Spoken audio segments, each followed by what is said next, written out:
പ്രിയമുള്ളവരെ, മുഹമ്മദ് അസദിൻ്റെ the road to Mecca എന്ന പുസ്തകത്തോളം മരുഭൂമിയെക്കുറിച്ച് ഏറ്റവും മനോഹരമായി പറഞ്ഞ ഒരു പുസ്തകം വേറെയുണ്ടാവില്ല.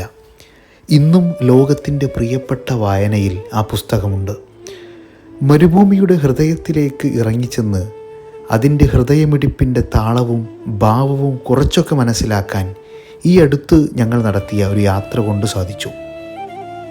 ഏകദേശം മരുഭൂമിയിൽ മാത്രമായി പോക്കും വരവും കൂടെ 3000-ഓളം കിലോമീറ്ററുകൾ.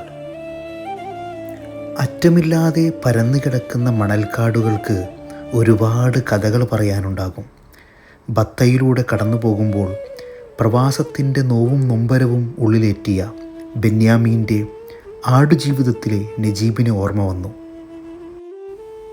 യാത്രകളെ പ്രണയിച്ചു തുടങ്ങിയ നാളുകൾ മുതൽ കേട്ടതാണ് നിഗൂഢതകൾ നിറഞ്ഞ മരുഭൂമിയുടെ കഥകൾ.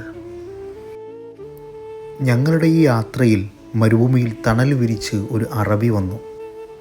നീണ്ട ഡ്രൈവിങ്ങിനിടക്ക് കുറച്ചല്പം റെസ്റ്റ് എടുക്കാൻ വേണ്ടി നിർത്തിയപ്പോൾ ഒമാൻ രജിസ്ട്രേഷൻ കണ്ട് ഒരാൾ വാഹനം തിരിച്ചോടിച്ച് ഞങ്ങളുടെ അടുത്തെത്തി ചോദിച്ചു, നിങ്ങൾക്ക് എന്തെങ്കിലും സഹായം വേണോ? എന്തെങ്കിലും ബുദ്ധിമുട്ടുണ്ടോ? അതെ, മരുഭൂമിക്ക് പ്രതീക്ഷയുടെ സഹായത്തിൻ്റെ തണലും തണുപ്പുമുണ്ട്.